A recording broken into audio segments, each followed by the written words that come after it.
I am being very brave today and doing my own admin, so bear with me. But I would like to, first of all, introduce you to the team, the Education and Childcare team here at NCFE. Some of you may have met Janet King already. She's our Education and Childcare Sector Manager. We've also got Angie Rogers and Janet Scott, who are both teaching and learning subject specialists, and Janet Scott is also our playwork subject specialist. We have Karina Poultney-Shaw, who you may know from student conferences if you've been along to our student conferences, and she's our cash product specialist. We also have Kay, and Kay is our subject specialist team coordinator. We need her to keep us all in line. And then there's me. So I'm Stacey Mann. I've worked in the early years sector for the past 23 years. I am now the early years and childcare subject specialist here at NCFE, working on all of the cash products. So that's working on qualifications and most recently working on a lot of the CPD carousel. So I'll be talking to you a lot today, and I'll refer a lot to the CPD carousel, and that's our education and childcare careers toolkit. So within the careers toolkit, we have a CPD carousel, which has a thematic, if you like, learning for early years and for supporting teaching and learning. So you can use that for yourself, for your own professional development, and you can also use it within college and training providers when you are delivering any training. So you can use it as a resource, which is really great. Thank you, Claire, for sharing that you are doing your level 3. Amazing. And you're just gaining knowledge and support with training. That's fantastic. So I am just going to go off camera now so that you can concentrate on the PowerPoint rather than me. And we're going to go through this wonderful session today. So our intentions today, we really wanted to hone in on observations, as it's becoming more and more apparent that following the EYFS changes, settings are a little confused as to whether they should be doing observations or not. The simple answer is you are always observing. So imagine a child doing a jigsaw and you're watching them take the wrong piece and you hang back, which is quite difficult sometimes, to see them try another piece. The knowledge you have about that child instinctively kicks in, doesn't it? They're resilient and they love trying new things. So are you needed right now? And straight away in that moment, you're thinking, actually, they don't need me. They need me to step back and allow them to try the different pieces and see which one fits. So on that occasion, no, but you may have been needed for another child in the same situation. So see, that is exactly what you're doing. You're observing. So not only observing, but you're reacting in the moment as well. So what I would like to start with is an interactive question, really, which is how do you feel about observation, assessment and planning? If you had to rate yourself on a scale of 1 to 10, and your knowledge of observation, assessment and planning, where would you put yourself? 1 being the lowest and 10 being the highest. And if you want to share that in the chat with me, you absolutely can. But if you want to just keep that to yourself, write it down. If you have got a classroom of learners at the moment, they might want to write that down for themselves. And then think about the journey that you're travelling today and how that helps with the observation, assessment and planning process. So we see this word all the time, don't we? We see the word curriculum all the time. And I think it's important to start with discussing what exactly curriculum means. It's a word that's often related to school settings. And for the early years, it seems to have conjured up a little bit of fear. But ultimately, it's everything that we are doing, just with a different umbrella name. It simply means what we want children to experience, know, and be able to do. Building your own curriculum is what practitioners do on a daily basis, and this needs not be an onerous task. And in saying that, let's just go back to that first point of observing in the moment, how we're constantly observing. Lots of people don't feel the need to write those observations down. And nowhere in the EYFS does it say that you have to write observations down. However, depending on the setting that you are working in, depending on the curriculum that you've adopted, depending on the policies and the procedures that you've put into place for the EYFS and for observation assessment and planning, that will really determine whether you are writing observations, whether you're popping them on post-it notes, or whether you are building a picture in your mind of the child that you are taking care of. And often we're doing a little bit of all of those things. And that will start to build that curriculum for that particular child. It's very much child led. So, what do Ofsted say about all this? They say that the curriculum considers what all children should learn. It offers plenty of opportunity for children who are disadvantaged or who speak English as an additional language to learn and practice speaking and listening. They say that practitioners choose activities and experiences after they've determined the curriculum. The most appropriate activities and experiences then help to secure the children's intended learning. Now, the word that I really would like you to take from that sentence is experiences. I think as soon as we say activity, we start to think of all of the things that we've seen on Pinterest. We think of this setup activity or an activity that's adult led. Whereas if we put the word experience in our minds, it's everything that the children are doing on a daily basis, every single moment counting. Adults think carefully about what children already know and can do when deciding what to teach first. Wow, that's quite powerful in itself, isn't it? Thinking about what children already know. Well, we need to get to know them to be able to understand what they already know and what they can already do, and then decide what to teach. Children with gaps in their knowledge get the additional teaching they need so that they can access the same curriculum as their peers. Practitioners consider a child's interests when choosing activities, and they expand children's interest to make progress in all areas of learning. Thinking about the children's interests, we gather those from lots and lots of different places, mainly from observation, mainly from having those deep conversations with parents, those interactions that you're having with the children, all observing, all creating this bigger picture in your mind of what this child might need. Children's play is valued and is used to teach many aspects of the curriculum. This is what Ofsted considers as an outstanding setting, what they've seen, what they've collated on all of their Ofsted inspections in early years. Their learning through play is enhanced by a skillful adult intervention. And that's where we come in. That's where we do our whole wait, watch, wonder. So we're waiting to see if there's an opportunity for us to enhance their play, if there's an opportunity for us to step in, if there's an invitation for us to step in. Explicit teaching is used to introduce children to new knowledge and followed up by practice through play. And we'll be coming on to that a little bit more in the next couple of slides. So we may already be very familiar with the early years foundation stage, and we may be very familiar with the 4 principles, but I think it's always really, really important to come back to our 4 overarching principles of the EYFS. It helps us to reflect on our own progress. It helps us to reflect on our own personal development, I think, when using these 4 principles. So, a unique child. What do we know about that child? How are we getting to know them? How are we building that positive relationship with them through the quality interactions that we're having with them? How are we ensuring that the environment is supporting their learning and development?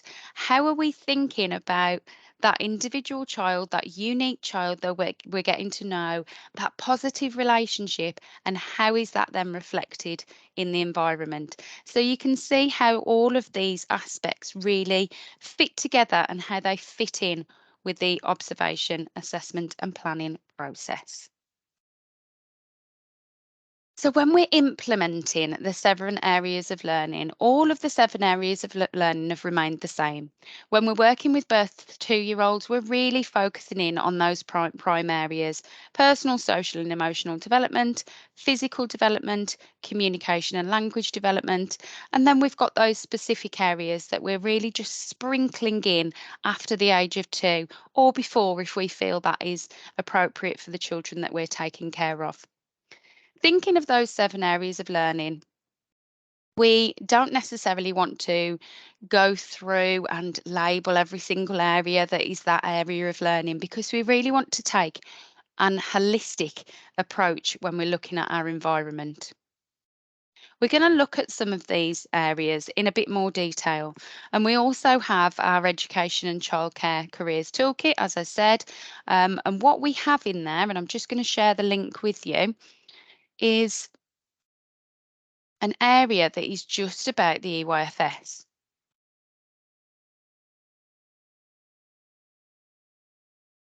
And what you'll see on there is 4 different webinars. One about prime areas, one about specific areas, and one about characteristics of effective teaching and learning. There we go. And one about the changes. So thinking about that child, thinking about how we really get to know the children that we're working with. One of the ways is through observing those characteristics of effective teaching and learning. So you'll see on your screen now the characteristics of effective teaching and learning. And they're described as how children learn, and by identifying their motivation for learning, higher quality teaching and learning will take place. So right at the start, when we said about looking at those interests, some of those interests are, yes, it might be an animal, yes, it might be babies that they're interested in, it might be trains, it might be cars, whatever that interest might be. It may well be a schema. It might be a rotation schema. It might be a transformation schema. It might be a characteristic of effective teaching and learning that you're identifying, and you're using that as a motivation for learning. This is a real switch to process over outcome, which is highly important when working with children in the early years, recognising that the attitudes about learning formed in the early years are going to last a lifetime. There's a lovely quote that I'd like to share with you, which is, "Everyone is born with an intense desire to learn. Infants stretch their skills daily, not just ordinary skills, but the most difficult tasks of a lifetime, like learning to walk and talk. Babies don't worry about making mistakes or humiliating themselves. They just barge forward." And that's Carol Dweck from Mindset in 2008. But what could put an end, do you think, to that exuberant learning? So if babies and young children and infants are born with this innate drive, innate desire to learn, what could put an end to that exuberant learning? And please do share in the chat. And if you are in a classroom with your students, try and get some of those answers from them.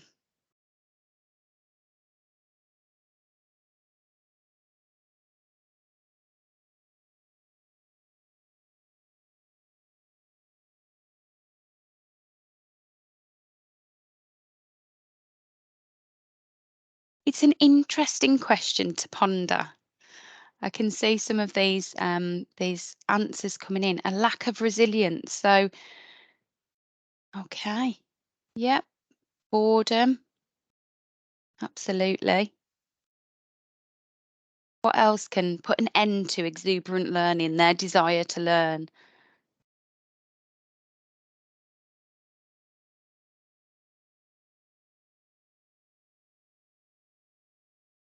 Yeah, they're not interested. And also, we can, can't we? We can put an end to that exuberant learning when we're working with the children. There are most definitely times in the day when we stop the learning journey, whether that's for a nappy change, a meal time, or another part of the daily routine that an adult imposes. Whilst a lot of those elements are needed, as we really do not want children walking around in soiled nappies, there are some elements that we could be more flexible with to allow the learning journey to continue. So, this brings us back to the principles of the early years foundation stage in terms of our environment. Are we allowing the children to critically think and create their own ideas? Or do we set up a challenge with an adult imposed expectation? It's important in these instances to tune in and think about how we learn from a different perspective.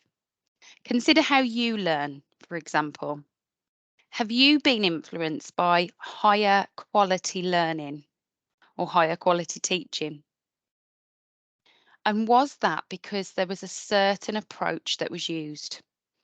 For example, I've never forgotten the French alphabet because it was taught to me in an army march. We all walked around the room singing the French alphabet in an army sort of chant.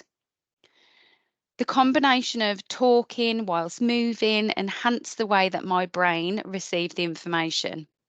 We refer to this in teaching as learning styles. So we think of when we're planning a session, we think of visual and auditory and read, write and kinesthetic. We consider how the students will learn best and to their potential by adapting the sessions and ensuring that there's space for everybody. We can and we must do that in early years too, through the characteristics of effective teaching and learning and the opportunities that we provide. So the three characteristics as in front of you are playing and exploring, active learning, creating and thinking critically. And it's also important to recognise that we're tuning in and that these are called characteristics of teaching and learning. So not just how the children learn, but how we teach. So often these observations, and this will come up throughout today's session, observations when we're observing the children are also reflecting on our own quality interaction with the children as well. So playing and exploring is all about engagement. Are we giving children the time to explore and revisit the experiences we're providing? Are we engaging in conversations around what they are doing and how they are doing it? This needs to be carried out in a way that is open-ended and allows the children to think about what they're doing and having the freedom to do it in their own way. This could also take on board the children's interests and the things that fascinate them in order to motivate their learning and other areas of learning as well. Active learning is a more hands-on approach where children are able to learn through discovery. This needs time for them to be involved and concentrate, enabling them to keep trying, enjoying the achievements of their own success. And I'm sure we've seen some of these observations ourselves of children really trying and really trying different ways of doing things and then coming to the end and just being really proud of what they've achieved. We can provide lots of open-ended resources to support this and the time and the space for children to play freely with less interruptions.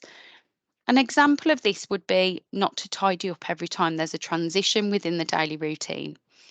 If a child is engrossed in a building of an amazing tower, but it's lunchtime, could we provide an area that is a work in progress so that they can return when they have had their lunch and really respecting that?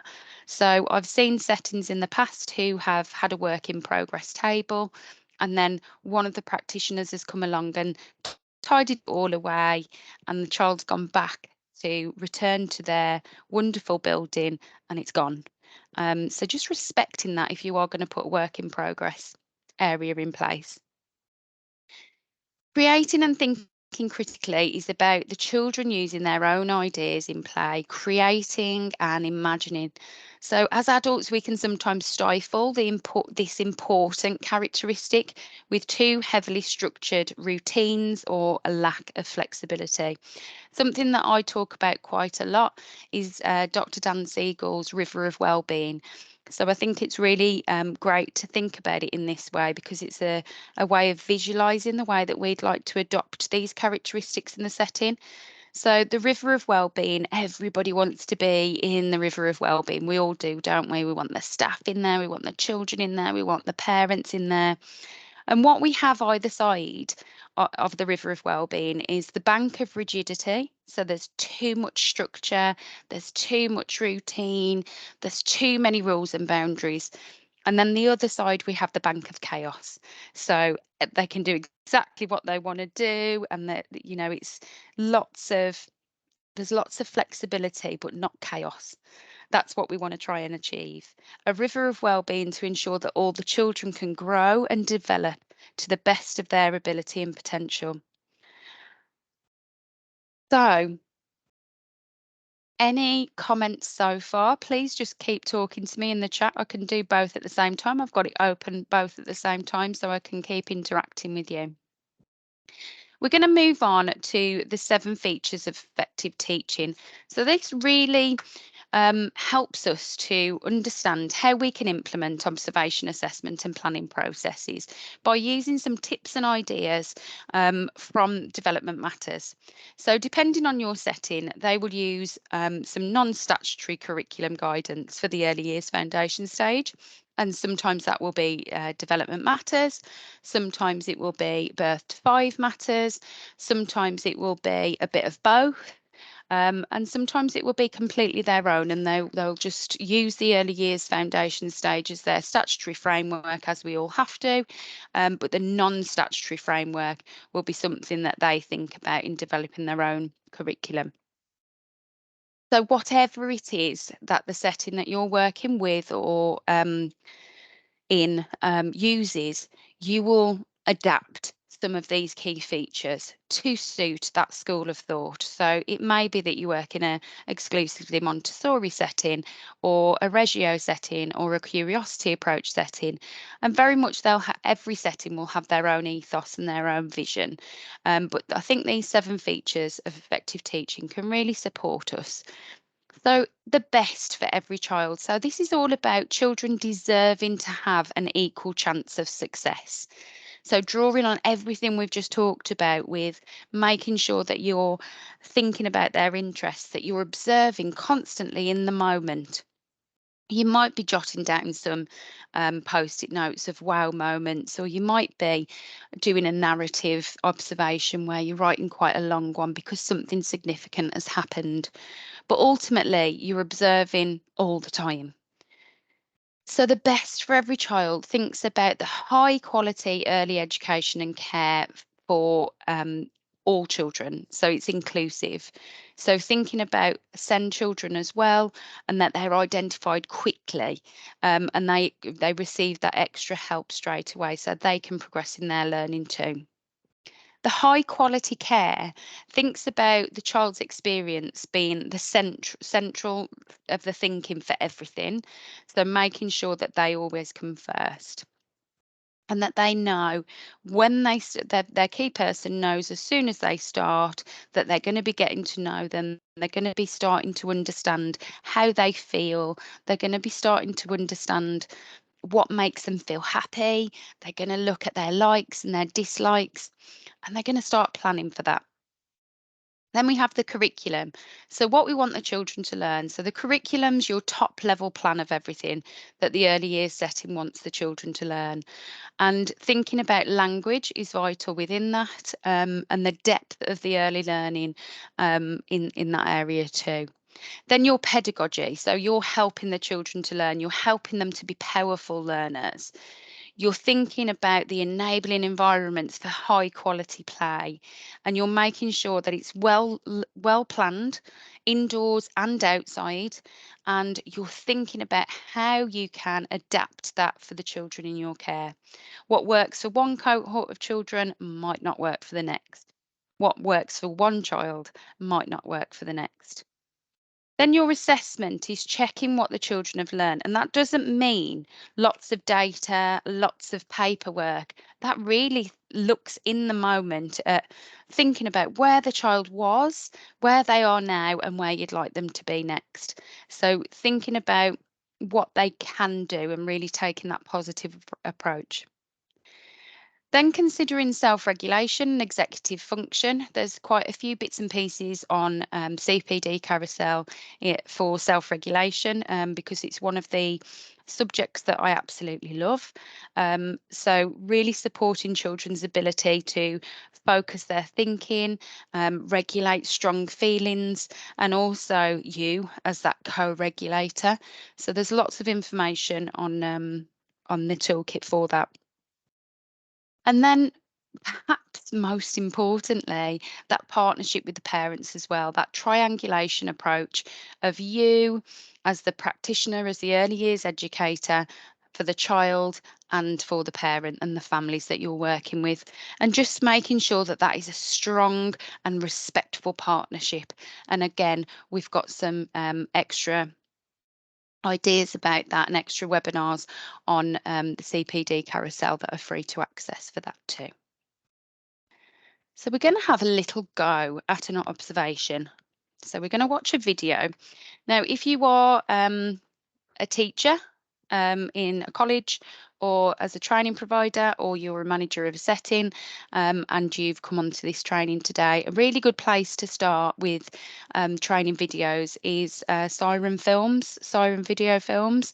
They're great. There's quite a lot of free ones on there, and you can also get a membership. So I'm going to share one of the free ones with you now. We're going to watch the video, and I'd like you all to take some notes about the key things that you've identified within this video as a quick observation. Please tell me if you can hear it.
Okay, I hope everybody could hear that. I didn't have any messages to say otherwise.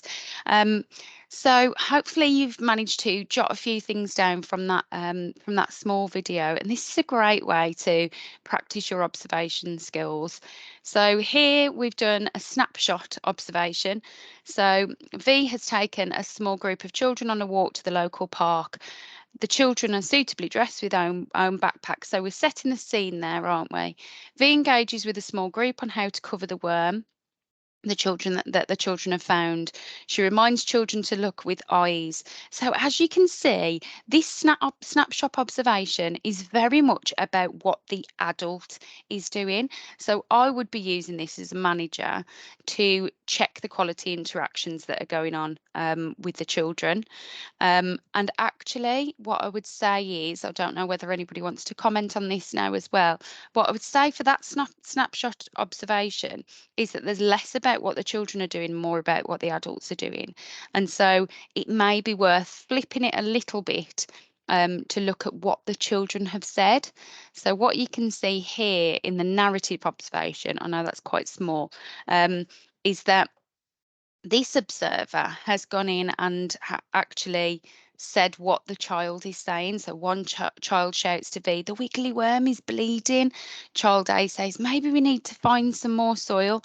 So you can see the difference in some of those observations and how they might be used in the setting and the skills of those observers there. A really good way of just checking in on your own skills, really.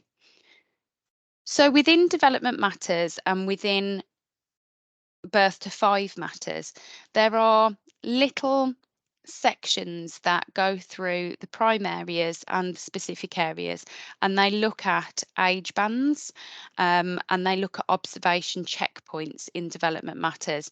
So we've just taken one out for you here on physical development. So within development matters, it says physical activity is vital in children's all-round development. And the birth to 3 age band says, begin to walk appropriately, independently, choosing appropriate props to support at first. So that's the birth to 3 age band. That's quite a big age band, isn't it, for the children to be developing into.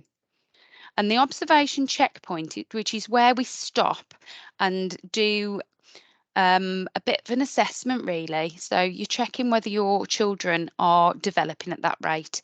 And if they're not meeting that observation checkpoint, then we'd just be thinking about how we could support that child. So within this observation checkpoint for birth to 3, it says look out for children who find it difficult to sit comfortably on chairs. They may need help to develop their core muscles. So at this observation checkpoint, this is the end of age 3. So if they're not sitting on a chair comfortably, then you might be thinking about how you can develop their core muscles.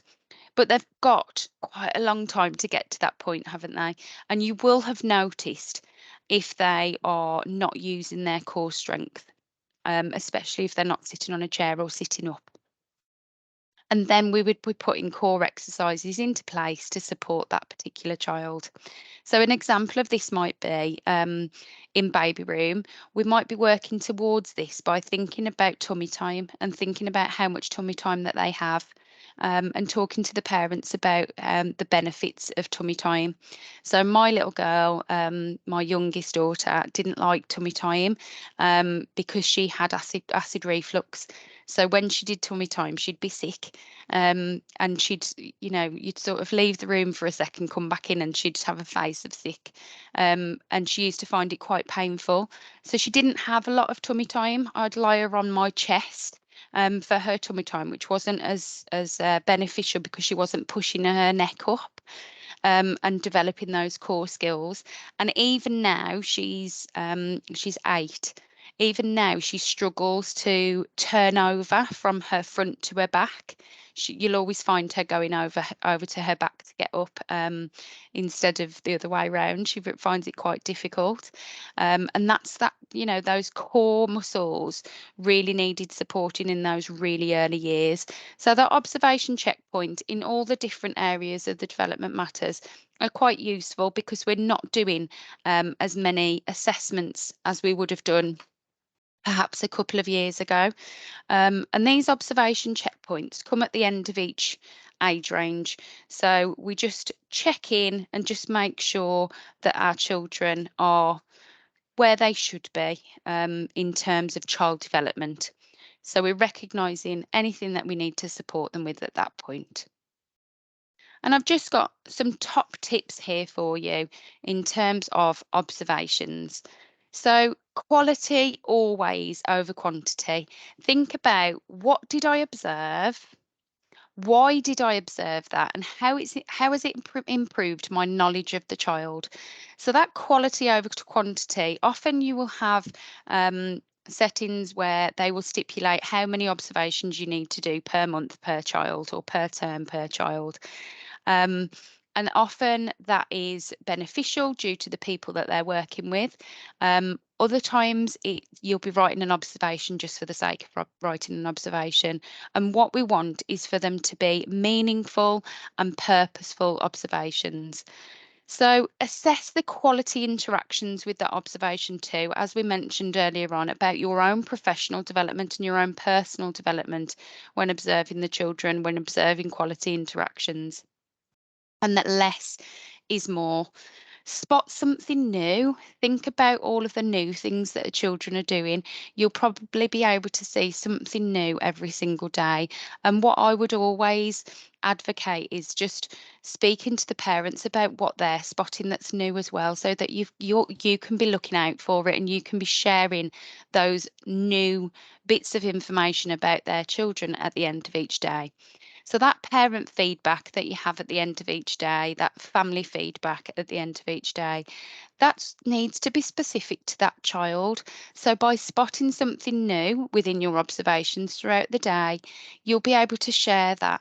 And that's just a lovely moment. You know, your parents will really appreciate knowing something specific about their child, and adopt this what, why, how model.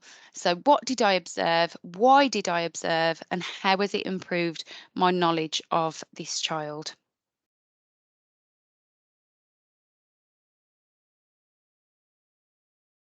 So, we've referred to assessment a little bit.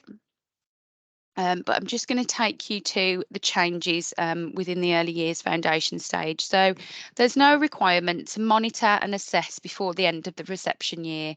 Most practitioners do so, and they rely on their own skills to track, assess, and implement next steps as required.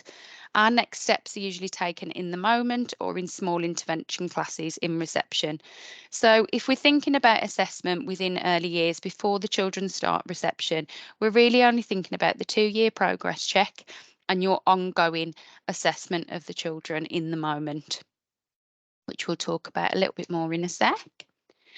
Formative assessment is assessment to inform planning. So really you're observing and assessing all the time in the moment, aren't you? You're thinking about what is the child doing right now and what would support or enhance their learning right now.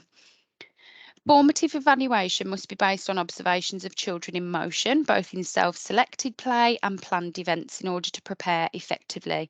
This is at the core of successful early childhood education, and it's often referred to as evaluation for learning.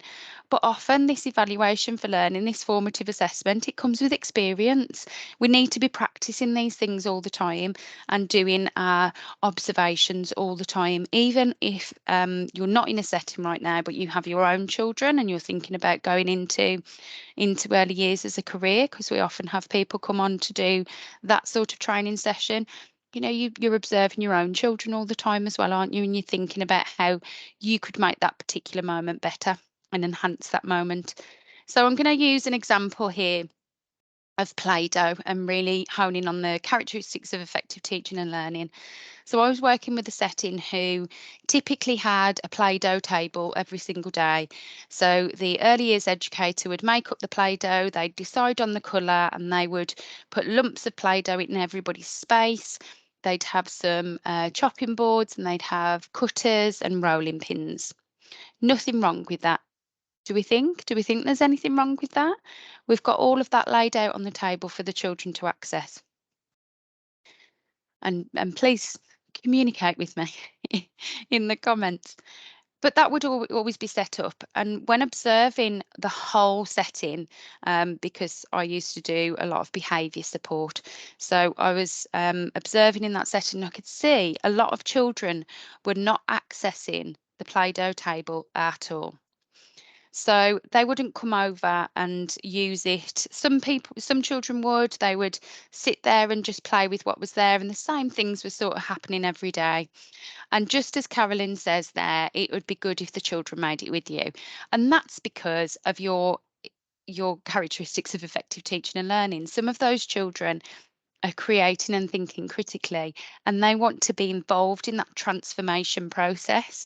They want to be involved in the making of it and see what happens if you put too much flour in or if you put too much water in. And yes, there might not be any Play-Doh made, but the children are being engaged with what they're doing. Is the area inspiring and following their interests? Exactly. The children, it was there because it was something that they always did. We always have a Play-Doh table, is what they said to me. Well, actually, if it's not purposeful for this cohort of children, then let's change it up. So the next time that I went, they had two tables, and it was like a table that was cut in half, and they had a self-service, make your own Play-Doh, sort of the cereal dispensers to make their own Play-Doh, and then they had a Play-Doh side which they'd had before, and they told me that it's because they tried just doing one, and they found that the other half of the children weren't engaged. They wouldn't come and actively make their own Play-Doh. So they had both, and it worked for them. And then they started to add some um, natural items, such as they'd go and pick some things out of the garden and some flowers, and they'd had some lavender, and they had pine cones, and they were making prints with it.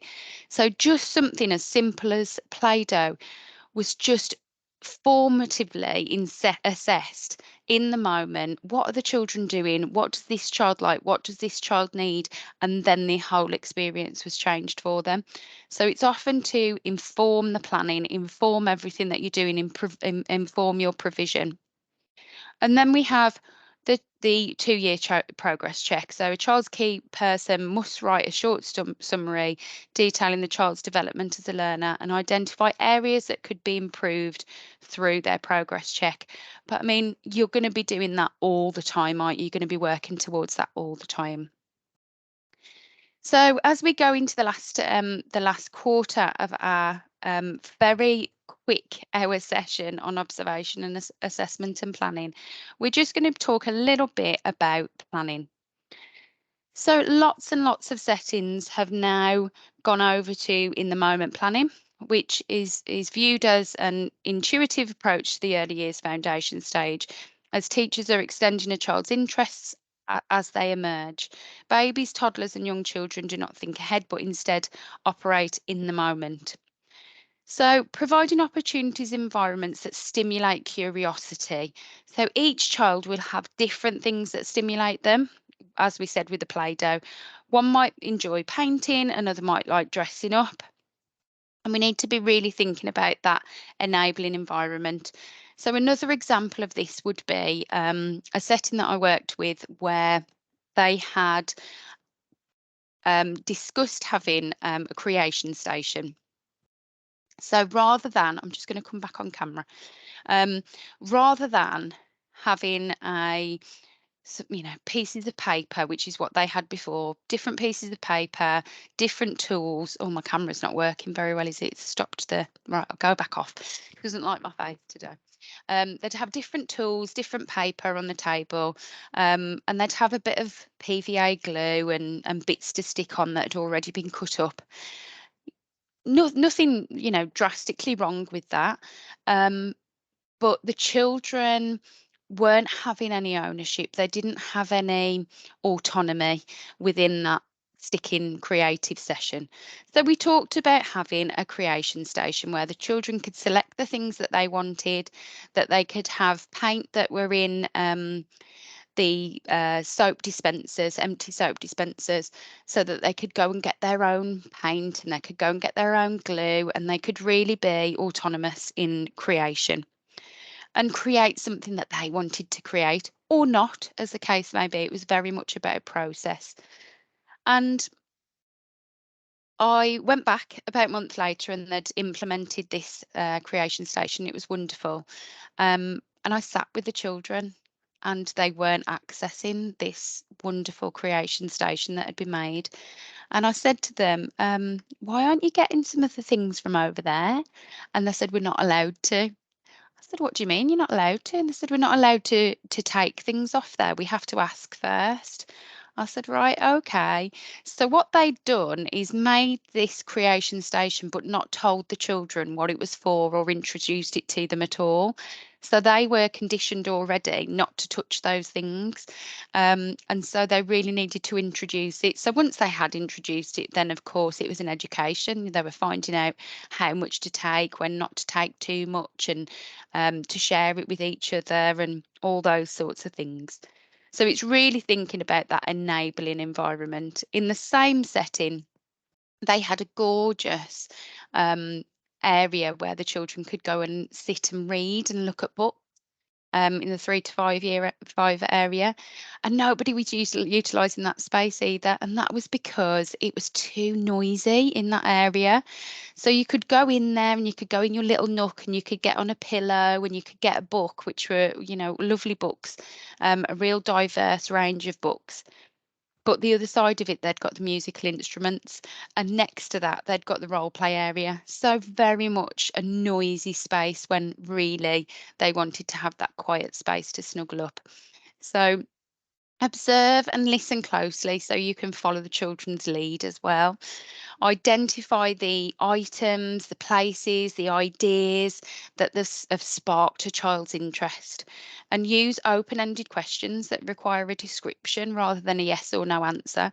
So they usually start with what or how or why, or I wonder if is a lovely conversation starter. And praise and reinforce the positive learning experiences and talk to them about what they've done, and sort of increase their metacognition skills. How did that go? What could you do differently next time? Looking at photos that you've taken of them and asking them what's going on in this photo.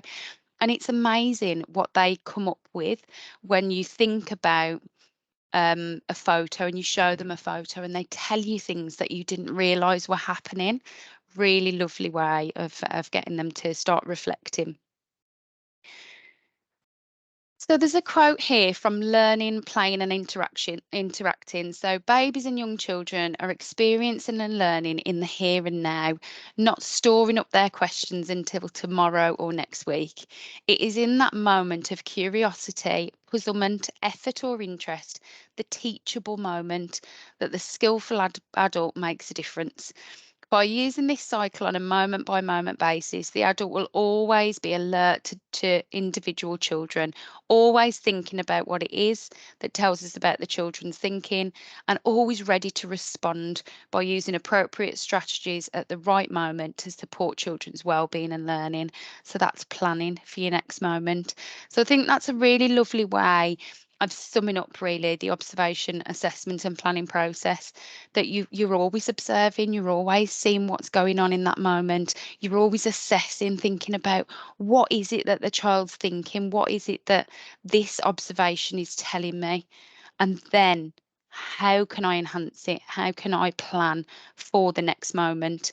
And there's a lovely picture there for you from a wonderful time, and you'll see on this picture as well, a wonderful time from a nursery just round the corner from me, where they started to plant their own food last year. And they had some strawberries grow in the garden. So the sort of follow on from this is they planted them all themselves, they watered them, they cared for them. And then the children asked if they could have them for snack. And they hadn't actually planned for that. It was just that the children said, "Oh, I really like strawberries. Can we eat them now?" And they were sort of ready to eat. So they'd cut them up and they washed them and they had them for the snack. And that was a really lovely, sustained shared thinking and planning from the child's point of view. They'd really followed that process through. There's some great, excuse me. There are some great activities that I'm just going to share with you, experiences, should I say, from our sustainability resources. There's a couple of case studies in the new one which really looks at SDG 13. I'm just going to share that in the chat with you.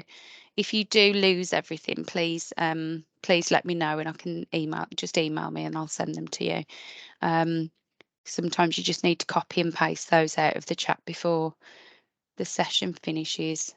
I'm just going to grab this resource for you as well. This is the larger one that's got more experiences in it, but a really lovely way of embedding. Oh, it doesn't want me to do that one. Had enough of me sharing links, I think. Let's try again.